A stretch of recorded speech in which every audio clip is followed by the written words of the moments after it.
Good morning, good evening, good afternoon, wherever you are in the world. This is the PPC Unfiltered podcast with myself, Michael Nadalin, and Cory Lindholm, who is there, or maybe he's here, but wherever he is, he's on the screen right now. Cory, how you going, mate? Hey, Michael. Good. How you doing? Yeah, good, man. We've just been chatting. Well, we just did a previous episode just before, and then before this episode, we were just chatting and having a bit of a rant about comparison and just not getting caught up in the world of what people are doing on LinkedIn or YouTube, because there's so much content out there. It can make you feel like you're behind, even as people like us who we're experts in our field. And we know that because people pay us good money, we get excellent results, we get a lot of referrals. Even then, sometimes we start to think, what are we doing wrong? Because our posts aren't getting enough likes, our videos aren't getting enough views. And it's really today's a discussion just between us to talk about not getting caught up with the vanity metrics of likes and views, but actually getting caught up with things like, am I actually getting better at what I do? Am I getting the client results? Am I getting referrals from clients? Are my clients staying? And things like that. So let's start the conversation. Cory, I'm just going to palm it off to you and just let me know what your thoughts are on this stuff, because I could rant and rave for hours about this.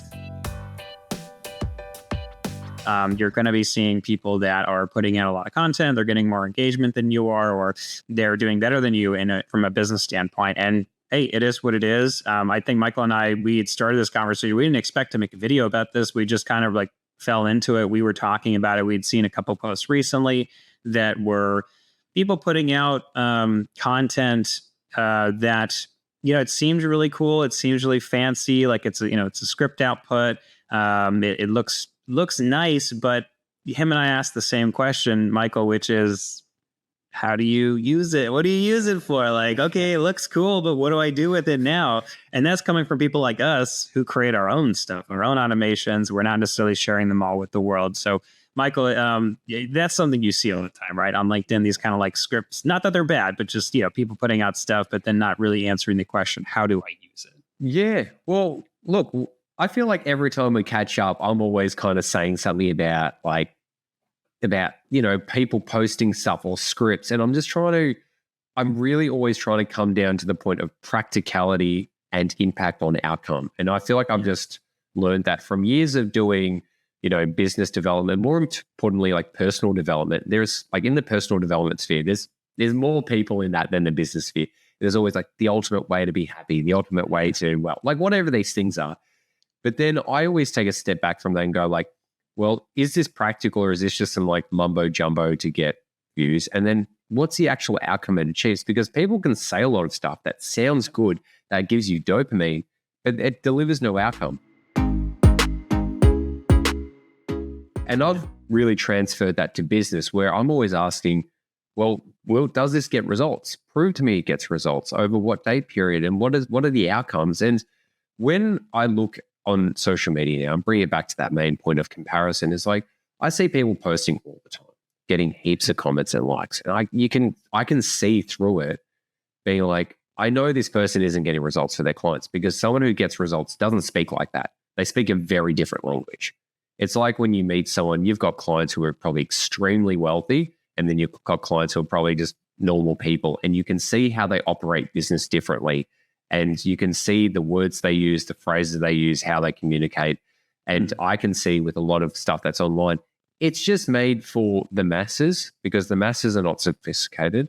I don't want to be offensive, but it's just that they want to give them the bite-sized information that gives them the dopamine hit that makes them feel good.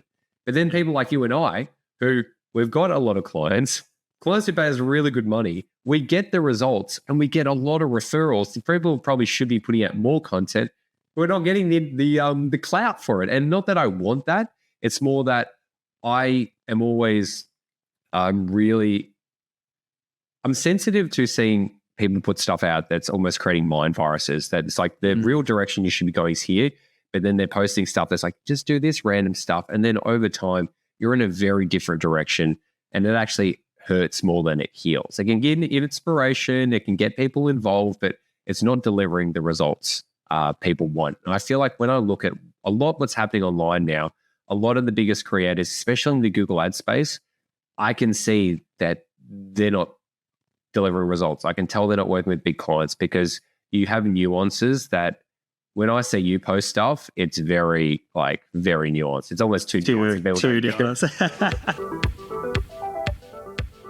I try to make it very generic, not in terms of like to get likes. It's more like, here's a consulting approach. I focus on simplicity rather than substanceless. Like I'll be talking about Google ads and then Facebook ads and landing pages or e-commerce, but stuff that's based on my experience putting it out there. I get a sense that a lot of people are not basing on their client experience or their own experience. They're just like, this is what the trend is at the moment. Let me write something in my own way and let's just kind of keep that ball rolling. That's a good point, because that's encouraged in the sort of like educator space, or maybe I'll call it like the entrepreneurial educator space, where it's like you just kind of want to get rich quick. And so it's recommended to start a YouTube channel or start posting frequently as you're learning something. And that's like an interesting tactic. Yeah. So keep it in mind, guys, that some of the people that seem like they're just putting out content every day, if it seems really just basic and it's kind of repetitive, I would start being concerned that maybe that's that type of person, especially if you've never heard of them before, and they're just putting out like maybe they just finished the Google Ads Academy course or something, and as they learn, finish a module, they make a video about it, and it sounds like they know what they're talking about to some degree, especially if you're not really big on this stuff. But I would also just encourage to look for the nuance, because to Michael's point, if you're not hearing those nuances, or, well, it depends on this, they probably don't really know that stuff very well, or else that would come naturally. I do that all the time, and sometimes it's annoying, but it's like my brain works that way. I've done it for so long that it's like, well, yeah, but like when you hear best practices, like, oh, always do this many asset groups, or always, always start a search campaign with this bidding strategy. It's like, well, yeah, but there's been plenty of times where that hasn't happened. Ed Leak, I know you guys are good buddies. He's been saying that for years. And that's why one of the reasons I always knew he knew his shit is because he would be like talking about choosing a bid strategy. And he would go, you're going to hear that people, I'm not going to quote him perfectly here. So sorry, Ed, but there's going to be people that tell you always start with target, or you can't use target return on ad spend if it doesn't get 30 to 50 conversions in a rolling 30-day period. And he was transparent. This is years ago. And he's like, but sometimes that isn't the case, and I'll try it anyway, and it works really well. It's like, yeah, so I know he knows what he's talking about, because he's also willing to push the boundary of what is best. Like, let's just try something new in this account, not just for the hell of it, but because maybe it'll work better than what maybe our competitors in the same auctions are doing. So let's try it. So I think that is something to be looking for. If the diction that they're using, there's the content creator looking at, it doesn't have nuance in it. It doesn't have some jargon every once in a while. Maybe they are just trying to keep it super simple for their own purposes as a brand. But I would just, I'm always cautious with content creators that don't have the nuance, that don't at least every once in a while throw out the disclaimers that this will vary based on a couple of factors. Here are some of those factors, yada, yada. Yeah. The challenge is you've got to really be the guardian of your mind in any area of life. And in a time now where we're being flooded with information everywhere, like if you wanted to learn anything, you could go on YouTube and just write it in. The challenge with any type of this stuff is you go onto YouTube and write Google ads, and the top 10 videos are just basically people who have just SEO'd them, very generic stuff. Now that's good if you're at the bottom of the pyramid and you're just wanting to learn the baseline. But most of the time, people don't want the baseline information. They want to start moving up the pyramid to get the tip of the spear. Unfortunately, the tip of the spear information only comes from your own experience. There's got to be no course that gives you all the answer. I've been looking for it for years in all areas of life. The answer that you're looking for is the one that you need to self-discover through your own experience. And it's the same with Google ads. There's things Cory says to me, and I'm like, fuck, that is crazy. That I haven't, and you would say something that I've never read online because you're coming from real experience, and then I'll implement that and get my own. Most of the stuff this is going to sound, I know it's not the truth, but I genuinely at times think I'm the best Google ad specialist in the world. Not for e-commerce, but for lead generation and consulting, purely because of all the experiences I've had. I know logically that's not true, but emotionally I genuinely feel that, because I've had so much experience. I can look at a client's business and be like, let's implement this strategy. Let's do this. And then they get the results. I didn't get that feeling because I'm like, I watched this Google Ads course and now I'm confident. It's like I had to earn that feeling. So then when I implement it with the client, it also gives me the strength and ability to lead the client, not to be led by them. A lot of times you can be led by clients, as the same with content creators. You're like, but this person says this. And I'm like, a lot of people say that to me. Like they go, oh, but this person says this. I'm like, dude, but this is getting the results. So do you want the shit that someone said online that doesn't work, or the thing that wasn't said online that does work? Like, let's focus on results, not on theories and posts. And that happened with an old agency partner of mine. One of my best friends, by the way, he was like, oh, but Solutions 8 says this. I'm like, but dude, we're getting these results. We're doing this. And he's like, but the solution. I'm like, bro, everyone's different. Let's focus on what's getting results, not what people are saying. And I feel like a lot of times now, and I think this is just the thing, everyone's just trying to outsource their thinking. Everyone's trying to outsource their learning. They've gone like, what do these people, content creators, say? Who are just putting out very, normal stuff that's made for the masses. But if you're really looking for extraordinary results, an extraordinary life, and to make extraordinary money, you can't go on there and think you're going to get the answer. You're never going to do that. I can say that. And I say that because I want to go on LinkedIn and just find the perfect post and be like, this has solved my problems. That's not how it works. Is this really the last optimization checklist I'll ever need in my life? This is the ultimate guide to Google Ads in 20 minutes? Yeah, I'm done. I don't need to learn anything else. In a world where we're so conditioned to feel like things are easy to learn and easy to absorb, you can learn faster than any time in history, but you can't really get it and make an impact just by reading an article. And going back to the content online and comparison, you'll see people only posting their highlights, not their lowlights. It's even crazy. In my sales process now, I tell people hey, these are some of the results we got for clients. This client, made 21 mil or something like that. And wow. And they're just so focused on that. And I'm like, no, but that's just one client. The average client makes, this much. I figured out that the average client with lead gen that we do with the landing pages and Facebooks has about a 23x ROAS. That's outstanding. But that's the average. Some clients are not going to be the average. Some clients are going to get 100, 200x ROAS.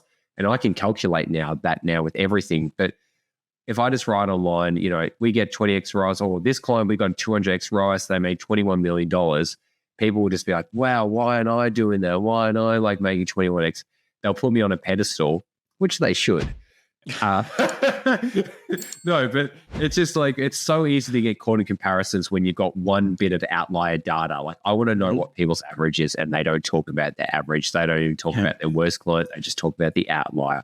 I know that because I've worked at agencies. I know that because I see it everywhere online. I think we also need to be just pointing out, and this is maybe just me being a nerd, but I'm always cautious of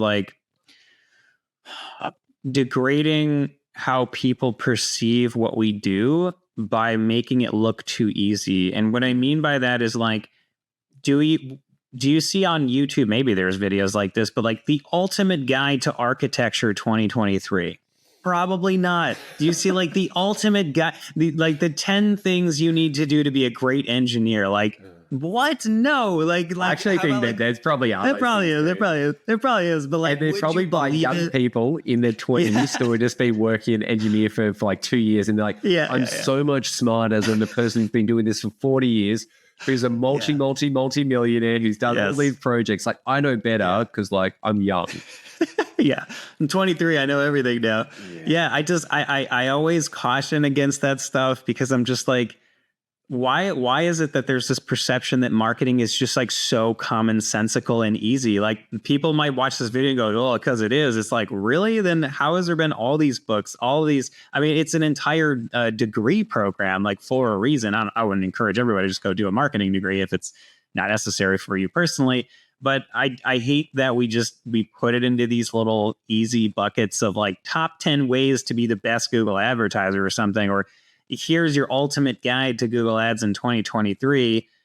like, again, why don't we have the same respect? I'm not saying we're like up there with medical doctors or something in terms of expertise by any means, but again, we're saving lives, mate. We're saving lives. Yeah, like ultimate guide to like heart surgery 2020. Like, would anyone believe that? No, but there's an inherent belief that there is complexity, nuance, and a very high level of expertise with things like that. Why don't we have that with Google ads or with Facebook ads or whatever you do out there in the marketing sphere? Why is it that we almost like disrespect our own industry by creating these things, by making it seem so stupid easy? It's this weird irony where we're like are trying to attract a customer, but we're also showing them how dead ass easy it is to do it when we know that it's not. It's like, this is an interesting, I don't know. It's like this interesting sort of, like what it is. It's a bait and switch. You give them the information so they feel empowered. They get the dopamine. They like you. They try to implement it themselves. They fail. They come to you. Be like, you're the trusted advisor. It's the breadcrumb approach, of course. Like, I don't know. I'm very conflicted about it because I don't know. Like I said, I just hope that people can respect that what we do is not that easy. I mean, sometimes it is. Maybe you just only work with one industry and you've got it all automated, and for you that works. And that's the quality you're willing to give the clients that pay you. But for me and Michael, like, we try to always go above and beyond for the clients that we have, like no exceptions. Like we go above and beyond. We try to focus as if it was almost like our business on just pushing. I don't want to speak for you, Michael, but I just feel like, right, that this is what we do. We try to own what we're doing. We try to take full responsibility, try to just always be pushing the boundaries of can we get better results? We're not just looking at a new post from somebody and being like, oh, cool, that's all we need to be doing. Let's just try that now. It's like, I mean, we do keep an experimental mindset, and I really encourage content creators, keep doing what you're doing. We really do appreciate what you're doing, putting out scripts. That stuff is super useful. Just clarify that there is nuance, clarify how this can actually be used, how it's going to improve the life of the advertiser or their business workflows or whatever when you're putting that stuff out. So I don't want this video to come off as like we're just shit talking or anything or jealous, because we are. And it's okay, but like, you know, like there is things to be said. And I want to make sure that there is respect on our name as like, you know, market leaders and marketers in general. So, you know, nice, man. Yeah, it's just, it's one of those things. Just got to, once again, got to be cautious of the information you feed your mind, the information you put out to the market. If you do simplify it, it does cheapen the work to the point where, you know, it's the same thing when people like their website developers and they're like, oh, we'll do SEO and Google ads for you. Or there's people that see that good money is made in advertising, and then it's like, oh, we'll just hire someone overseas really cheap just to like just get it done. And that's like another thing, outsourcing. But, you know, just making it, not treating the industry with respect. It's cheapened by people who can just come in, post content. They're like, well, Google ads makes money. It's still a niche area. Let's do it. But I've been doing this for 10 years, man. Like, and there's never been a day where I've never wanted to do Google ads. There's been days where I didn't want to work with people and do some projects or not work with a client, but it was never that I wanted to stop. And that's what hurts this, is when people come in, they post content about shit that they don't know. And I get they're trying to do it to get clients. I get that. And I'm not against people making money. But when you're doing it and it ends up affecting us when we're chatting to clients and we're going to re-educate them, you're setting unrealistic expectations. And then ultimately most of those people just churn out anyway. They just like, they come and go and they jump onto the next grift or whatever the next thing is where someone else is making money. And it's, you know, people are people. They're just trying to make money. I get that. But they're trying to get attention and money, and that's it at the end of the day. I don't want attention. I want to build a business and I want to help clients make a lot of money. But part of that I know is like us doing podcasts like this. Me doing posts, me doing a YouTube channel. But the irony of this is like, I don't know about you, Cory, but I have gotten 95% of my clients from referrals. And that comes from just doing good, hard, honest work. And those are better paying clients. They stick around longer and life is good. I post all this stuff online. It does get me a good sale here and there, but more of it really does come from clients referring, marketing managers moving around. If you're posting these things thinking that you're going to grow a 7-figure agency by just like posting stuff, you're going to be churning a lot. You're going to be stressed a lot. You've just got to get good at what you can do. And if you're posting stuff that's very generic and you're reading from people who are very generic, you're not going to build that agency. You're not, because it doesn't matter how many leads you get in, how many sales you get, people will churn through if you're not delivering results, and results speak. That's all you need to focus on, results, and deliver, over deliver. And I don't know if I'll ever have to worry about money again. I touch wood, I don't need to, but I have a feeling now that every month that goes by, I get a higher volume of inbound leads from just referrals, because good work speaks, and then you help those people, and then more work happens where you don't need to do the posts. You don't need to do all that stuff. Like, your business just self-grows on its own good legacy. Sure. Yep. Yeah. I mean, for agencies, your services are your product. I think over time it's easy to just, you become almost just a sales-based company, and all you're doing is just churning clients. And now all of a sudden the product that you're offering it's the cheap stuff. It's like in the clearance section. Like, it's like nobody really respects it. They're not even expecting much in terms of performance. They just want cheap, and you want the money, and you don't care about improving the manufacturing, product design, whatever. You just want a client. You want as many clients as possible. You want to fill your MCC up with a large list of clients, but do you care about the clients? Is the reporting top notch? Are you keeping in communication with the client when necessary? Are you getting good performance and continuing to push the envelope of good performance? Probably not. And you're going to justify that saying, well, they're not paying me enough. Well, you sort of set yourself up for that, because you're in the clearance section of all the agencies out there. And now all you're doing is focused on putting out content because you're a sales-driven business. And now that's not really something that's going to last, honestly, most of the time. Because eventually the word gets out that, like, XYZ agency, it's crap. And there's no need to really go over there. Don't waste your time. Don't waste your money. Yep. That's exactly it. Reputation lasts longer than whatever marketing clat you put out there. And, you can build up a huge brand. But dude, that was so perfect what you said. Your service is your product. Yep. I love that. I've never heard that before, but it's like, it stuck with me, because you just want, people. I know with myself, when I get good service for a professional service, being accounting or legal or something, I'll rant and rave about it. Yeah. Most people are just not focused on getting their clients to rant and rave about them. Like, if our clients aren't ranting and raving about us, I've done something completely wrong. Wrong. Like, that's the focus. Like, if I'm giving a good service and they're not ranting and raving, I've done a poor service in my mind. Yeah. It's good.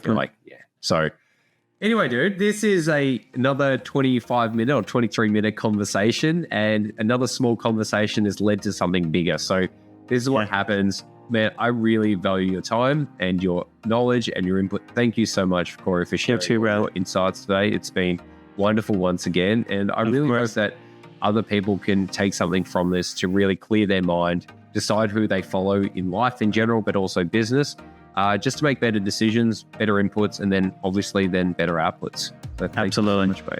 Thank you, Michael.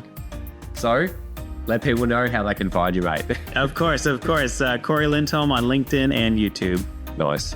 Michael Nadalin on LinkedIn, marketlead.com.au, and marketlead on YouTube as well. So, Cory, have a wonderful week, mate. We'll chat soon. All right. Thanks, guys. See you guys.